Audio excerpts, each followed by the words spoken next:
A ti, oh Dios, te alabamos, a ti, Señor, te reconocemos, a ti te ensalza el glorioso coro de los apóstoles. El Señor esté con ustedes. Lectura del Santo Evangelio según San Juan. El primer día de la semana, María Magdalena echó a correr y fue donde estaban Simón Pedro y el otro discípulo a quien tanto quería Jesús, y le dijo: se han llevado del sepulcro al Señor y no sabemos dónde lo han puesto. Salieron Pedro y el otro discípulo camino del sepulcro. Los dos corrían juntos, pero el otro discípulo corría más que Pedro. Se adelantó y llegó primero al sepulcro y asomándose, vio las vendas en el suelo, pero no entró. Llegó también Simón Pedro detrás de él y entró en el sepulcro. Vio las vendas en el suelo y el sudario con que le habían cubierto la cabeza, no por el suelo, sino enrollado en un sitio aparte. Entonces entró también el otro discípulo, el que había llegado primero al sepulcro. Vio y creyó. Palabra del Señor.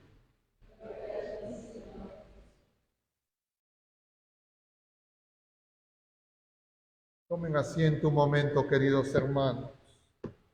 Estamos en la octava de Navidad, es decir, hoy es Navidad, igual que el 24 en la noche, igual que el 25. ¡Feliz Navidad! Yo he estado diciendo, y lo voy a repetir en estos últimos días, que el misterio del nacimiento, el misterio de la encarnación del Señor, es tal vez el misterio que menos comprendemos. Y lo más común es que la gente crea que solo es Navidad lo que aconteció en Belén de Judá el día del nacimiento del Señor. Entonces eso no es Navidad, sí es Navidad, pero es una parte. La Navidad es como un octágono, 8 caras. Cada una de esas caras de la octava de Navidad nos revela una parte de la Navidad. Es decir, cada día de la Navidad nos está mostrando y enseñando qué es la Navidad. Pero como la mayoría de las personas viene a misa solo los domingos, en el mejor de los casos, además los días de precepto, entonces la mayoría de las personas no conoce lo que se nos enseña en la octava y se quedan con una mirada incompleta de la Navidad. Eso es lo que yo he podido constatar. Yo no sé si a ustedes les parece lo mismo o creen que yo estoy hablando cosas que no corresponden. Pero tan es así que la gente no quiere salir del villancico y eso está bonito, pero hay otras cosas más que tenemos que contemplar.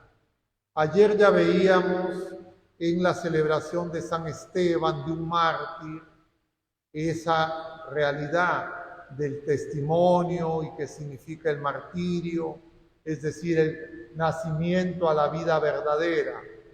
Les decía también ayer que la vida no solo es lo que dicen los biólogos, lo que conocen los médicos. La vida es Jesucristo. Solo una parte de la vida es la vida natural, pero la vida plena es la vida sobrenatural. Hoy se nos quiere mostrar una dimensión más de la Navidad en la celebración del apóstol y evangelista San Juan. Se ha podido tomar a otros apóstoles. ¿Por qué San Juan y no por qué San Pedro? ¿Por qué no San Pablo? ¿Por qué San Juan? Hay varios motivos. Uno de ellos es que es apóstol y evangelista. Entonces alguien podría decir, pero entonces, ¿por qué no San Mateo? Claro, ahí tendríamos el problema de por qué San Mateo y no San Marcos o no San Lucas. Y es que San Juan tiene una mirada, diríamos, desde lo alto, al misterio. Los otros evangelios sinópticos miran el misterio desde lo temporal, desde lo humano. Juan presenta el evangelio y también el acontecimiento de Navidad desde lo divino. Por eso es que Juan no nos habla. Lean todo el evangelio a ver en qué parte habla de los pastores, habla de Belén, ni lo menciona. Pero habla de algo que no están en los otros evangelios, el prólogo. En el principio era el verbo, y lo hemos visto el 25, y el verbo era Dios y estaba junto a Dios. Es decir, nos dice que el principio no está en Belén, el principio ni siquiera está en la encarnación, el principio está en Dios, en la palabra. Y esa palabra se ha hecho carne, y esa palabra ha acampado entre nosotros, esa palabra es el Verbo eterno encarnado, nacido de María Virgen. Entonces, como se dan cuenta, la mirada de Juan viene desde Dios al hombre, los otros evangelios sinópticos desde el hombre, desde lo cotidiano a Dios. Y entonces los tres sinópticos se parecen. El de Juan tiene algunas especificidades, tiene algunas cosas en común también con los sinópticos, pero siempre en un sentido desde lo alto. Por eso a Juan se le llama el águila, tiene una mirada, dicen, más profunda. Tratemos de ver, ¿y eso qué tiene que ver con nosotros y con la Navidad? Y vemos que hoy estamos empezando además a leer la primera carta de San Juan. Estamos leyendo la primera carta de San Juan y estamos leyendo un pasaje del capítulo 20 del mismo evangelista. Este evangelista es conocido como el discípulo amado. Toda la tradición dice que es el apóstol Juan, porque en su evangelio nunca se le menciona a él con nombre propio. Siempre que se refiere a él, se dice el discípulo amado. Y por ahí podemos encontrar una mirada al misterio del nacimiento y de la encarnación. Y es que la encarnación y el nacimiento es la manifestación del amor de Dios. Pero el amor de Dios no empieza cuando el Señor se encarna. El amor de Dios no empieza cuando el Señor nace de María Virgen. El amor de Dios no empieza cuando se entrega en la cruz. El amor de Dios no empieza cuando se entrega y se dona en sus sacramentos, en su iglesia. El amor de Dios es Dios mismo. Dios es amor, nos va a decir esta misma carta, lo veremos más adelante porque en el tiempo de Navidad, a partir de ahora vamos a estar leyendo la primera carta de San Juan. Entonces, el amor de Dios es primero. Dios es amor, es el principio. El principio es el amor. El principio no es Dios todopoderoso. El principio no es Dios juez. El principio es Dios nos ama misericordiosamente. ¿A quién? A toda la creación. ¿Y qué se nos presenta ahora? Que ese Dios ha sido sepultado y el sepulcro está vacío. Corren las mujeres, corren los apóstoles, Juan y Pedro, y todos ven lo mismo. Pero el discípulo amado dice, vio y creyó.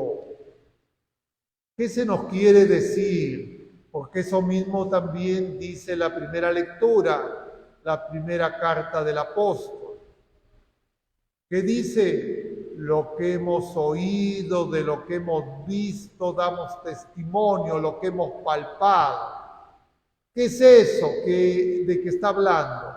De que Dios, que es invisible, Dios que es espíritu puro, Dios nos ha hablado con palabra humana, Dios ha venido a nosotros con naturaleza humana, Dios se ha quedado con nosotros, se ha unido a nosotros de manera indisoluble. Y ese Dios que es amor, nosotros lo tenemos que reconocer en la naturaleza humana, nuestra y de los demás. Ese es el misterio de la encarnación y del nacimiento.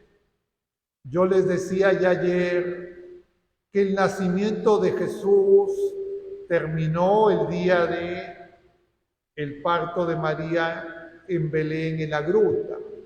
Pero el nacimiento de Jesucristo no ha acabado. ¿O ya acabó? ¿Acabó o no acabó?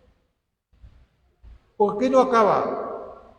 Porque Jesucristo es Cristo cabeza y Cristo cuerpo, Cristo total, y el cuerpo de Jesucristo, diríamos, sigue pariendo.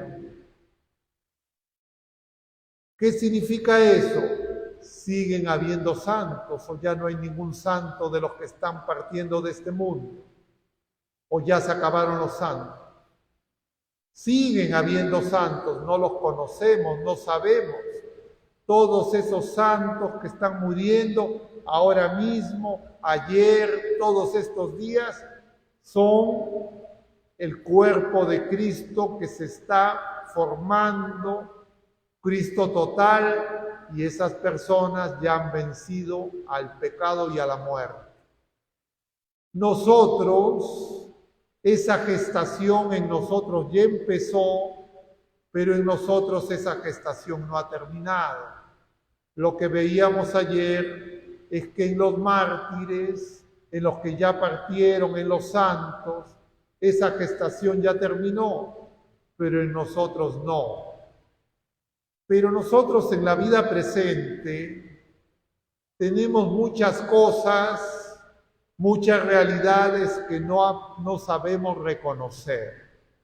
Y lo que nos dice este apóstol es que lo que nosotros vemos, lo que nosotros oímos, lo que nosotros palpamos, no es todo lo que hay. Ni en nosotros mismos, ni en los demás.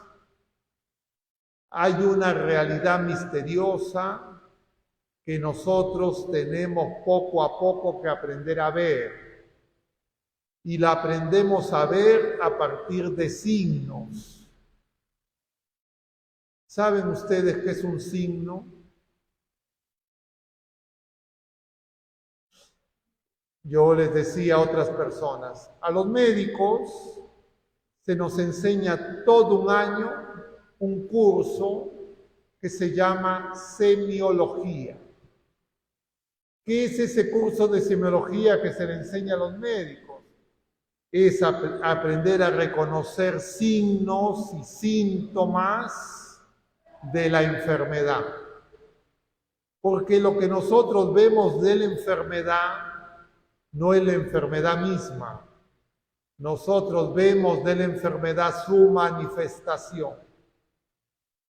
¿Se entiende eso? Por ejemplo, ¿la fiebre es una enfermedad? No es una enfermedad. Hay muchas enfermedades diferentes que producen fiebre. Entonces, ¿qué es la fiebre? La fiebre es un síntoma. Como que síntoma del pecado es el ruido que hay dentro y fuera que nos impide reconocer al Señor. Entonces nosotros, así como hay signos y síntomas de algunas realidades naturales, humanas, como el pecado, como la enfermedad, es mucho más misterioso la presencia de Dios. Porque el pecado también tiene síntomas, también tiene signos, igual que las enfermedades que curan o que tratan de controlar los médicos. ¿Se habían dado cuenta de eso? A veces nosotros creemos que los síntomas y los signos del pecado son el pecado. Claro, tienen que ver con el pecado. Por ejemplo, la mentira es un pecado. Por ejemplo, la lujuria es un pecado. Los ángeles, hay ángeles que han pecado, tienen lujuria. No, porque no tienen cuerpo. La lujuria la tenemos los seres corporales. Gula, ¿tienen los ángeles? No, porque no comen. Con gula tenemos los seres corporales. Entonces, el pecado tiene que ver con nuestra naturaleza humana, pero no porque somos corporales principalmente, sino porque somos personas, igual que los ángeles. Los ángeles y las criaturas humanas somos seres personales. Pueden pecar los seres personales. Y cada ser personal peca con su ser personal. Nosotros somos cuerpo y alma espiritual, seres compuestos. En nosotros el pecado se manifiesta a través de la naturaleza humana. Y por eso aparece la lujuria, aparece la gula. Pero en los ángeles que no tienen cuerpo, se ve más claramente cuál es la raíz de esos pecados. Y esos pecados es hacerle la guerra a Dios, rechazar a Dios, rebelarnos contra Dios, negarnos a obedecer a Dios, ser enemigos de Dios. Ese es el pecado. Nosotros muchas veces podemos creer que el pecado es un comportamiento, es un problema moral. Esos son los síntomas, los signos del pecado. Pero el pecado es apartarme de Dios, rechazar a Dios. El Señor se ha encarnado, ha nacido para liberarnos del pecado, para perdonarnos el pecado. Y para eso Él ha nacido y ha asumido la naturaleza humana, Él siendo inmortal, Él ha muerto para matar el pecado. Los ángeles por naturaleza no pueden morir. Dios tampoco puede morir. Los seres humanos, por el pecado, ha entrado la muerte. Y el Señor ha hecho lo que no pueden hacer los ángeles, es decir, morir. Y el Señor se ha hecho en su encarnación, como dice la carta a los Hebreos, un poco inferior a los ángeles. ¿En qué aspecto? En que el Señor ha experimentado la muerte para vencer el pecado, inclusive el pecado de todas las criaturas. Y por eso, por la Pascua de Cristo, los ángeles han salido de la presencia de Dios, los ángeles caídos, como dice el libro del Apocalipsis, han caído a la tierra. pero cuando han caído a la tierra se han lanzado sobre nosotros. Y para liberarnos a nosotros, el Señor ha experimentado, asumido la naturaleza humana para en nuestra naturaleza vencer el pecado.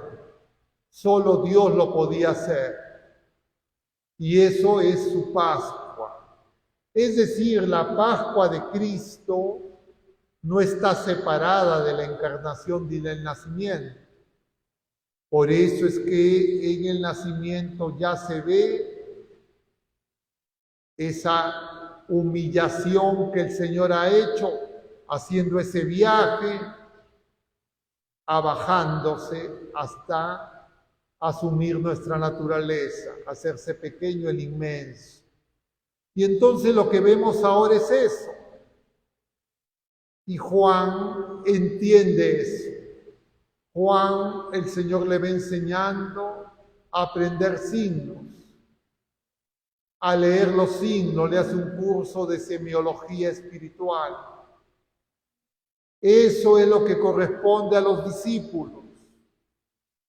Por eso Juan es el discípulo amado y por eso él representa a todos los que son acogidos por María, como vemos en el capítulo 19 de San Juan.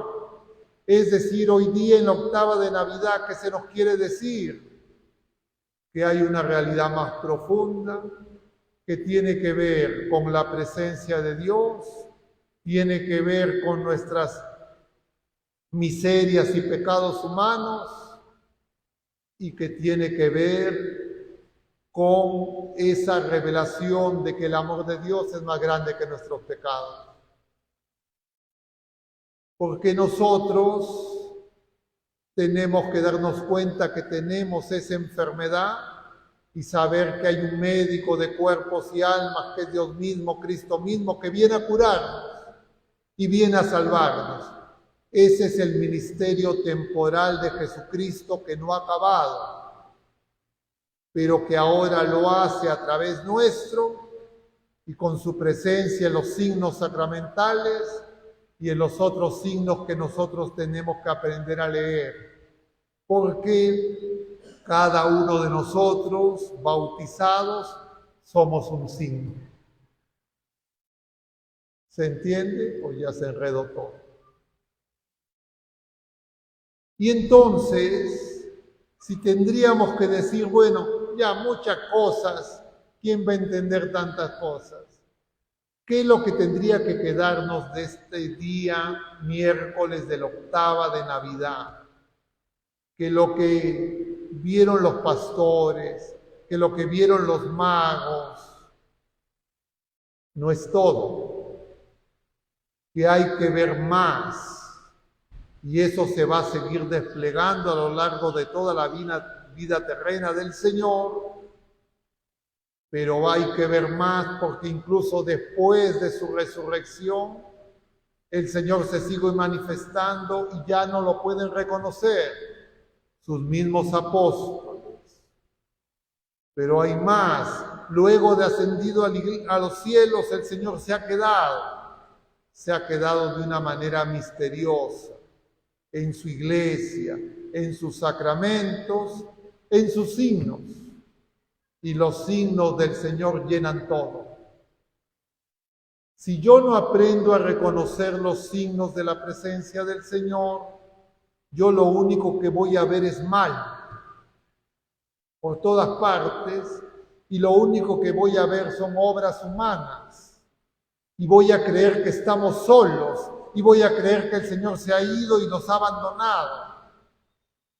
Y yo necesito que el Señor me abra los ojos, la mente y el corazón para darme cuenta que el Señor está. Y el Señor está y se manifiesta de múltiples maneras, pero siempre amor misericordioso. Y nosotros venimos a la Eucaristía para reconocer esa presencia y para recibir ese amor misericordioso que nos haga capaces de amar misericordiosamente, pero reconocer su misericordia incluso en medio del pecado. como dice San Pablo, donde abundó el pecado, sobreabunda la gracia, sobreabunda el amor. Porque si yo veo y creo que hay realidades de pecado donde no hay gracia, yo todavía no estoy bien. Y eso es muy importante, porque si no, yo no voy a reconocer la presencia de Dios y yo voy a creer, nosotros, las criaturas humanas, que somos nosotros los que tenemos que hacer las cosas sin Él. Y eso es muy importante, fundamental. Y eso es la diferencia entre Pedro y Juan, porque Juan se recostó en el pecho del Señor. Juan estuvo presente en la cruz. Juan acogió a María. Pedro se asustó, lo negó y veía de lejos. Y cuando, por lo menos para mí, que soy miope, de lejos se ve poco o nada. Claro, alguien dirá, yo tengo 20/20. Sí, pero incluso te ayuda hasta cierta distancia. No somos águilas. No podemos ver la luz directamente. De alguna manera nos ciegan dos realidades, las tinieblas y cuando hay mucha luz. Como le pasó a Pablo. A mediodía quedó ciego por mucha luz. Igual, si una persona imprudentemente diría, ay, qué bonito es el sol, y a mediodía se pone a mirar el sol directamente, en poco tiempo esas córneas se van a quemar. No va a poder ver y también puede dañar su retina. Nosotros, para reconocer la luz y para ver al Señor incluso en las tinieblas, necesitamos aprender a reconocer los signos y el Señor llena todo. Porque el Señor ya venció. El Señor ya ha vencido a la muerte, ha vencido al pecado. Pero claro, no significa que el pecado ha sido exterminado. No significa que no hay pecadores. Somos pecadores. Pero ya solo quedan signos y síntomas de una enfermedad que tiene cura, que el Señor viene a curar. Y nosotros, los bautizados, tenemos al médico en casa. El Señor está en nosotros, pero no nos damos cuenta. Y el Señor quiere que nos demos cuenta. Porque hasta que no nos demos cuenta no vamos a saber y entonces vamos a querer un manual de operaciones, un reglamento de organización y funciones que nos diga paso por paso todo lo que hay que hacer. El problema es que eso no es posible porque el ser humano tiene libre albedrío. Nosotros tenemos una multiplicidad de decisiones ante situaciones similares. Y nosotros por el pecado estamos esclavos. La única manera de hacer las elecciones que corresponden es hacerlas con el Señor. Y la única manera de hacerlas con el Señor es saber que el Señor está en nosotros. ¿Cuántas veces, en qué horario atiende Él? Siempre. Y eso se nos quiere enseñar ahora. Eso de alguna manera lo experimentó este discípulo amado. Y nosotros tenemos que descubrir que somos discípulos amados. Porque Dios nos ama. Y en segundo lugar, porque el Espíritu Santo está en nosotros. Y nos explica, nos hace discípulos. Yo no me hago discípulo de Cristo estudiando teología.